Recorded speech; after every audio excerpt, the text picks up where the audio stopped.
My dad will sometimes like talk with people like we'll meet in the streets who speak Arabic as well in America.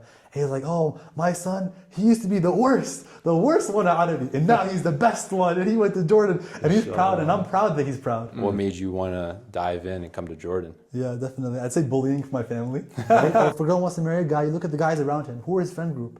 Who are the people he surrounds himself with? If they're going to be good people, then there's a good chance he's a good person. I think to take that leap, I think you just have to understand that the person that took the leap in front of you is no different than you. Like, you almost never see anyone that took that leap that was like, why'd I take that leap? Your whole life should be around the deen, and if you can't understand that, then go to Jordan. Assalamu alaikum, everybody. Welcome to the Sacred Paths series, where I'm going to be interviewing fellow brothers who have left the West to venture and journey in the East. Today, our first guest is Omar Mahmoud from East Lansing, Michigan. Enjoy. Hi, my name is Omar. I'm originally from Palestine, طيرة Haifa. Shout out to طيرة Haifa. But I'm from America, born and raised. And before coming to Jordan, I was actually studying. I got my bachelor's degree in finance. And then once I got that, I took my opportunity and straight to Jordan, you know. Well, that's pretty much it. That's like short story, you know. So, went to college, got a degree. What made you decide that you wanted to come to Jordan? Man, this is an interesting question, actually. The thing is that if I want to go back a little bit, my Arabic was always the worst in my whole extended family. I always got made fun of it. And when I went to university, I never thought I'd study Arabic. I did a year and a half doing biomedical labs. Year and a half in, I found out I hated it, switched to finance. And then I was like, you know what, I have some like free spaces in my calendar. And I found out that Arabic classes fit in perfectly. And then after that, like, just things started happening, you know. I found my love for the language. And I really, like, this is the first time ever I felt like I really had like this shagaf, this passion for something. And then after that, I did a study abroad while I was still in university. I was like, this is what I want to do. So, of course, I got the degree from my dad, and, you know, because khalas, he paid all the money for it. Don't want it to go to waste. And then, but I told them, I was like, khalas, once I graduate, I got to do some time in Jordan. They thought I was going to do only 3 months, but little did they know I had a plan of staying longer. So 3 months turned into 6 months, turned into 8 months, and then now I think 10 months. Oh, snap. So, yeah. Was it all at one time or at different times? So I guess if we want to talk about this time here in Jordan, I came for Qasid right after I graduated. I did the 2 semesters, and then I had left, I think in July time. I thought I wouldn't come back here, actually, subhanAllah. I had applied for a lot of jobs in America, and a friend of mine just told me, just apply for a job here in Jordan. I applied to literally one job here in Jordan. Forgot about it, came back to America for a month. And subhanAllah, I get an email saying they want to give me an interview. Did the interview, and I got the job. So then I got the internship here at PwC, and I came back here for the extra 3-4 months. MashaAllah. So subhanAllah, yani. So it was a bit of starting in college, and it kind of led to this, Things coming just to happened. Jordan, things happening. Yeah, So, subhanAllah. Yeah. What would you say changed from, you know, before thinking, oh, I'm just going to go to college, get a job, then feeling like, oh, I have that free space. Let me do something with it. Let me connect back to the roots. Yeah. I think especially when I was like doing my pre-med track, I think you get really like lost in the sauce, if you want to call it that. You get so lost in your studies and you don't really have time to really explore your actual passions. I think especially when I had that free time and just time to really reflect on things, I just kind of found out that like I didn't know what I really wanted to do. I didn't like the whole biology route. I didn't, even finance, I wasn't even that like keen on it. It was just that it was easier and I could maybe do more things that I liked in life. And then when I found out the passion for Arabic, it was just like, that's where like the fire really started of like, oh my God, I'm really passionate about this. And this is when I went down the route of not even before coming to Jordan, of like, besides taking classes at university, I would spend like hours watching YouTube in Arabic and just like writing down. If you see my notes, I just have like just stashes of notes of just like me writing down vocabulary. Like that passion, I've never had that for any kind of educational thing until I found like Arabic as like my passion. I feel like that's profound, because I feel like a lot of times we force ourselves into things, but this one seemed like came naturally. SubhanAllah, yeah, it came out of nowhere. Like, it was funny because I was so angry. I was like, it seems like everyone knows what they want to do, and I was like, I don't know what I want to do. And then SubhanAllah, it just came out of nowhere, and the fire started. So it's just that feeling. Yeah. And like, what pushed you to really take it to the next level and come to Jordan? You know, you could continue learning Arabic in America, in university, this and that. and then just, it's just a side hobby. You had the passion for it, but Yeah. a lot of times we let our passions be the side thing, the side hustle. صح. What made you want to dive in and come to Jordan? Yeah, definitely. I'd say bullying from my family. Yeah, tell us more. No, I love my family. I just get memories of even after I did my initial 2 month study abroad when I was in university, when I came to Jordan for those 2 months, and I had studied on my own after that for a bit. And like I just remember going to like the UAE, and there were times where I was just speaking with my family, and people would just make fun of me. Like, like I love my family, but my extended family, I'm like, oh, you sound funny, or like you speak like Fusha, but even broken Fusha, even at that. And so I kind of felt like, how is this something that I'm so passionate about, and yet I could still barely like speak it proper. So I was like, that was one thing. And I think also the second thing was like, I realized that like, at first I actually really, I don't like to use the word hate, it's very strong, but I didn't like Fusha in the beginning. Because I was like, when am I going to use it? When am I going to speak it? People think it sounds funny and whatever. And I used to like literally have like debates with my teacher where I would just be like, why are we like learning Fusha? It's so useless. And I think as time went on, I started realizing, oh my God, the Quran, deen, these things require Fusha. Even akhbar, when you want to learn from the direct source in the Middle East, you have to understand the Arabic for that. And a lot of that is Fusha. So I would say like understanding the importance of the language. And then also I would say like my extended family just like cracking jokes at me, and I'm like, you know what, I want to show them that I can speak it. And then also of course for deen and stuff, so those two things definitely. So you have like this blend here, which is beautiful. Let's dive a little bit into the Fusha. A lot of people, there's kind of two sides to this coin, right? Where, some people are like, we don't want to hear Amiya. And then you have that cultural aspect that you're coming from. You're Arab, born and raised in America, didn't get Arabic growing up. When you go to learn Arabic, you're getting all these Fusha resources. But you wanted to learn Amiya. And now you kind of bringing in Fusha with your deen as you're getting older. So tell us more about that and the two sides of that. صح. I think definitely they're both extremely important.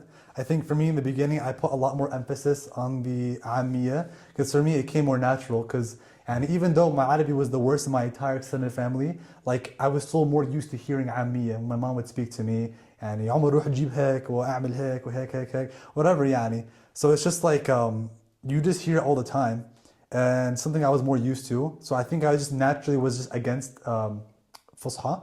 But I think over time, like I said, it was just like understanding the importance of it, how many more doors it opened up. And حتى عامية كتير محصور, it's very confined. Like for example, if I want to be very daqiq, very precise what I want to say, you can't be precise in عامية. Like you have the word رجل for foot, but رجل also means leg, or eid means hand but also means arm. It's like لا بالفصحى you have like القدم, then you have الرجل, and then ركبة. Like you have a lot more things to it, rather than just like, oh, رجلي بوجعني like what is that? Hurts me, sore, all the above. Yeah, exactly. There's much more to it. So I think when I found out how much more deeper, it's like a muhit, like an ocean of the language. And when you're taking Ammi, you're taking like a really shallow look at it, When did you feel like the language in America wasn't enough? Like I really had to go to Jordan to get the language, and I want to get Fusha, and I want to get Ammiya, and I want to bring them both into my life. I feel like, my thing was that I felt like I was kind of confined in the sense of like, when I'm going, let's say I'm studying in my class, I studied for like an hour, 2 hours, and then like next thing you know, I want to go order a coffee at the cafe, and I'm speaking English. I want to take the bus and speaking English. And anything I want to do that's outside of, let's say, my house, where I could use my parents as a resource, it's English. So you're going to try to spend all this time listening, and I'm listening to all these podcasts and Arabic YouTube videos and Joe Hattab and Ibn Hatuta and all these things. And it's just like, I go and it's like, I would like to have one coffee and I want to have it like this, that, and the third. It's like, you're not actually using the language now, So immersion. The immersion was extremely important for me. You want to get the immersion. 100%. Yeah. I think a lot of people want that immersion as well. And they're also afraid to start in America. But you started in America. You got a base. You came into Qasid at which level? I came into Qasid at level 4. So I did level 4 and 5. MashaAllah. So that's, that's upper intermediate and then getting into advanced proficiency. So would you recommend people start in America first or just come to Jordan if they're at 0? 100% I would say start in America first. I think even they say for any kind of language, it's best to at least get the asasiyat, get the basics now when you're in your home country, and then you go on to the other country, the country with the target language, once you hit the intermediate level. because it's just like if you're gonna learn alif ba ta, right? You can learn that in America and you can learn that here in Jordan, right? But let's say you want to have like hiwar, conversation, dialogue with people. You're not going to get that really in America, but you'll get that in Jordan. So do what you can to build up that base, al-itar, the framework you have in the beginning. بعدين خلاص, you go over to Jordan and you can go haggle with people on the streets and you yell at people to turn on the addad in the taxi so they don't scam you. إلى آخره يعني.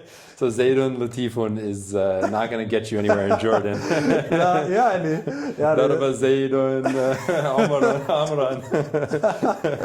Yeah, You need more than that to come over here. Yeah. You know, you're saying. I would say the best thing is that you try to get that base level and then you come here when you hit the intermediate level. Because the basics you can always do at home. Okay.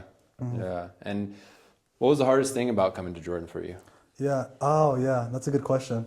I would say definitely leaving my family and everything that I know. Because when I first came here to Qasid, I had nobody here. And that might not sound crazy, but the thing is that when I did my university, I stayed home. I didn't leave home. Like I had almost never left the place on my own ever. Even when I did my study abroad in university, me and one of my close friends were together on that program. So I had a familiar face from like Michigan area.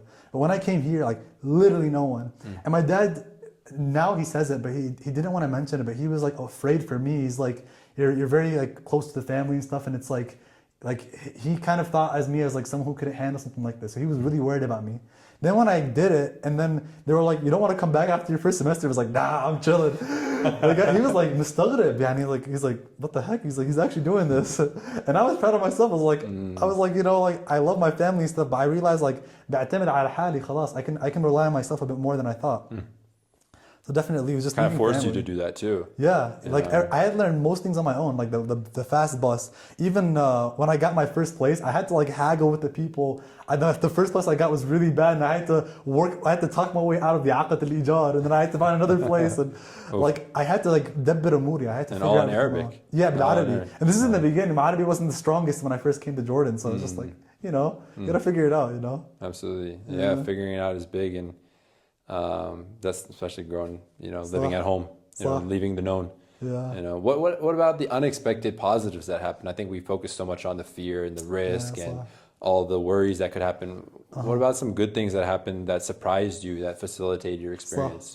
Say the London Mandem, the friends I made from London. Yeah, I think making international friends was something that was so big for me, because I think in America, like, all my friends, like, yeah, of course, we're some people from Somalia, some from India, but we're all American, right? But when I'm coming here and I'm hearing some, like, according to me, like funny English, you know, according to me, I'm not used to it.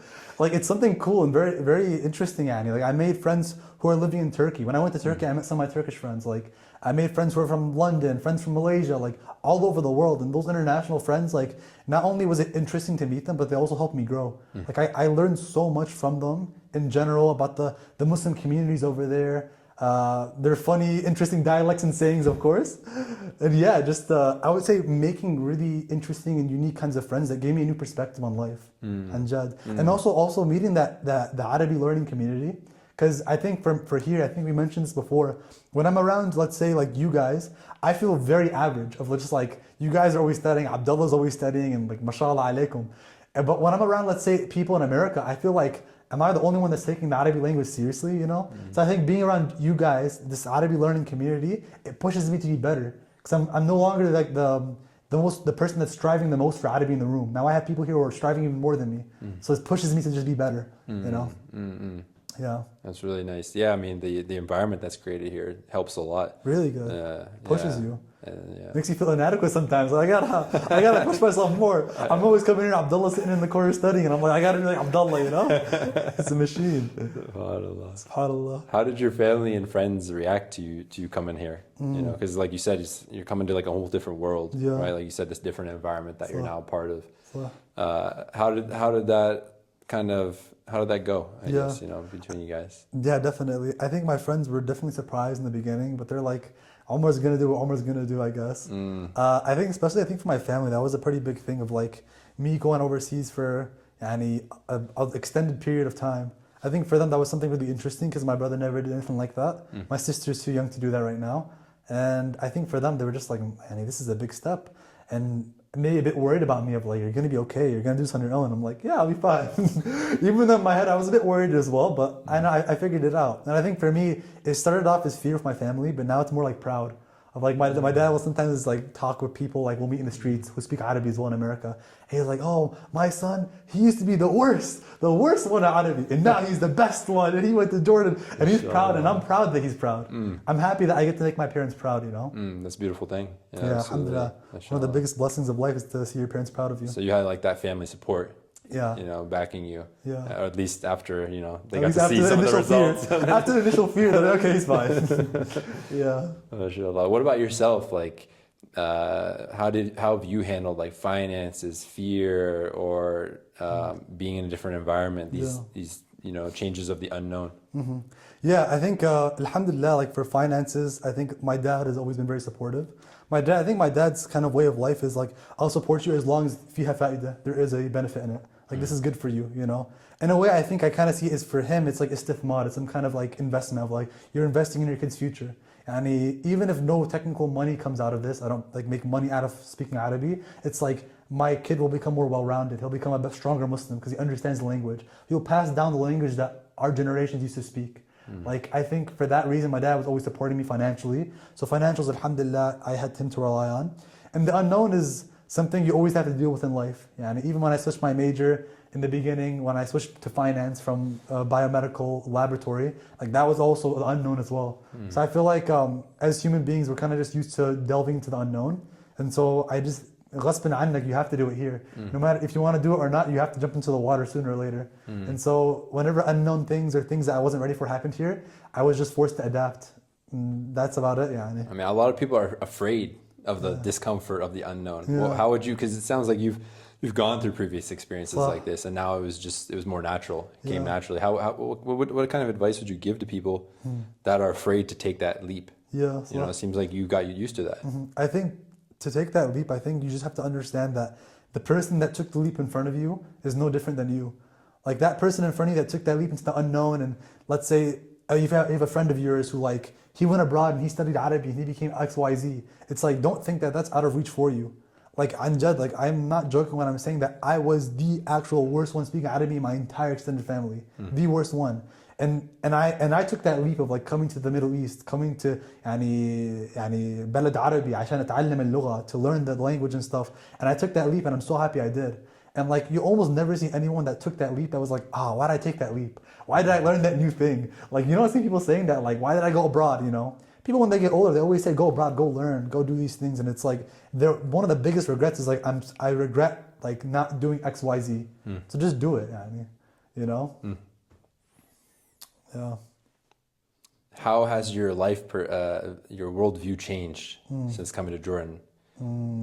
This is a really great question, by the way, because I think one of the biggest things for me was realizing the things that we have, the privileges we have in the West that they don't have here. Like, besides the idea of like having like insulation in like your housing, right? When it gets so cold and you have to bring out the gas heater because electricity costs like arm and a leg, يعني.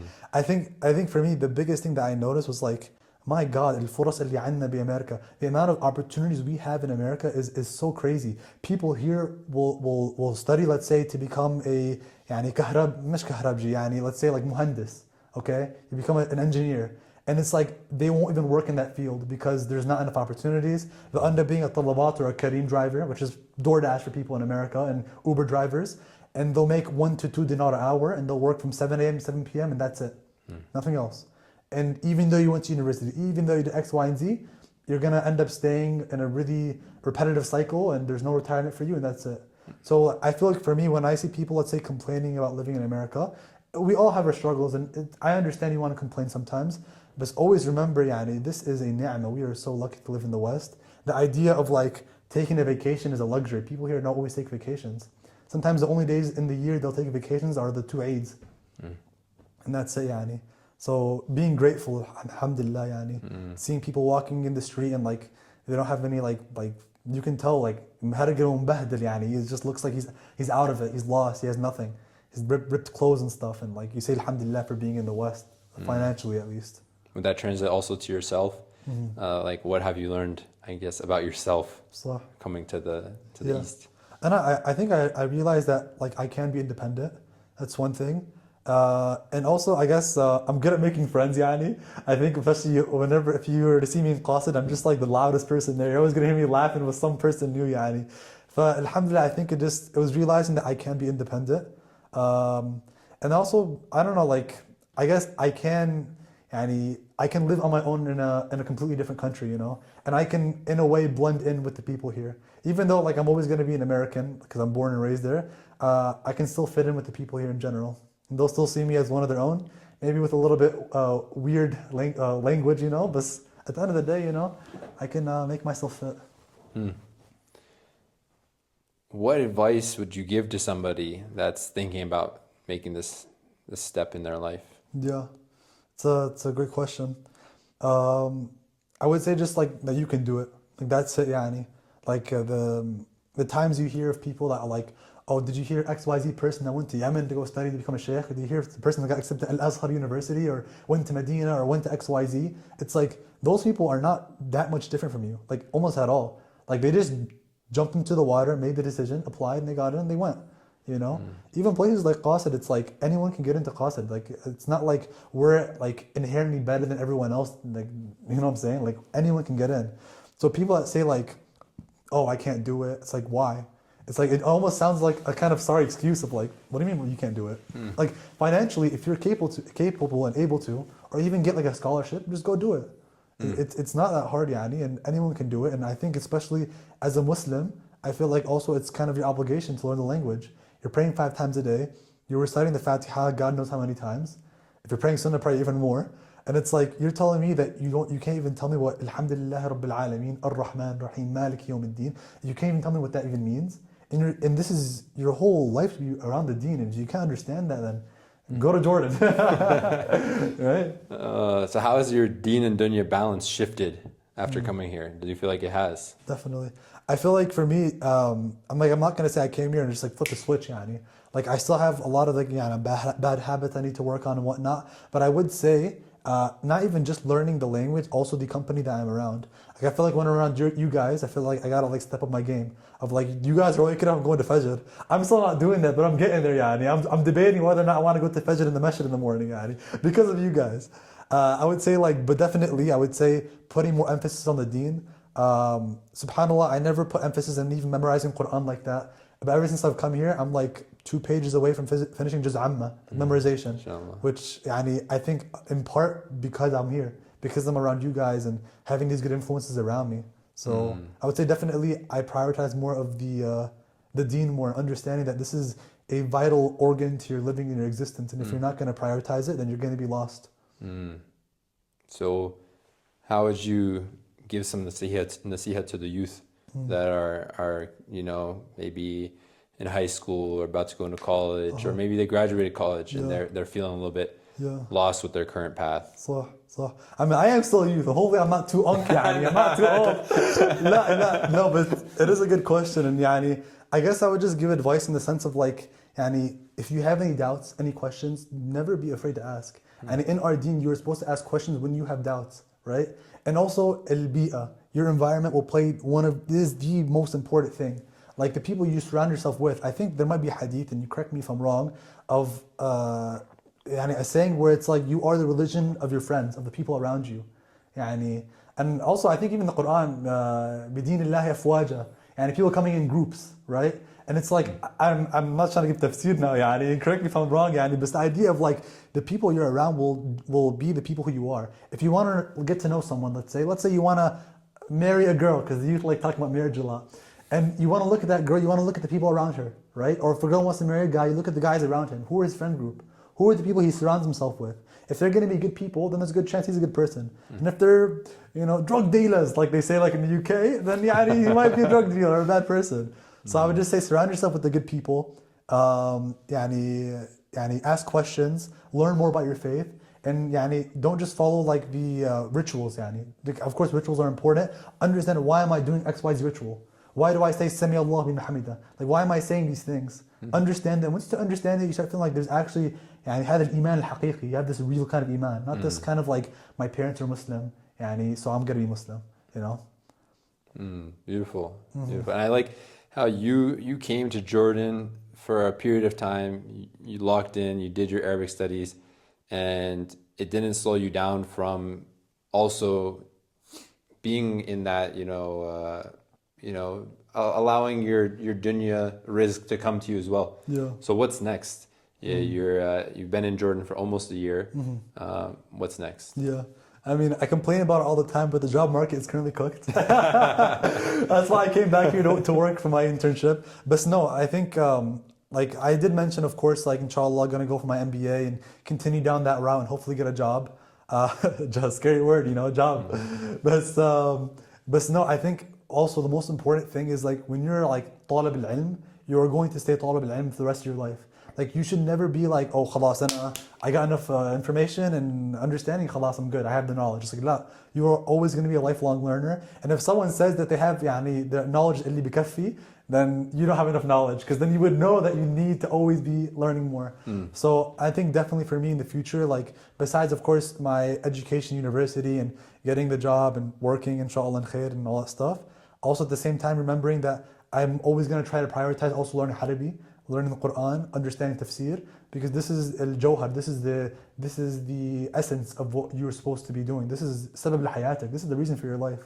Don't get, and حتى even, I don't want to go on a tangent, but the thing is that like, it's interesting because a lot of times parents will be like, focus on your studies, focus on your studies, focus on your studies and getting a job and becoming doctor and whatever. But it's like, why is there not like, focus on your Quran, focus on your tafsir, focus on learn Arabic, right?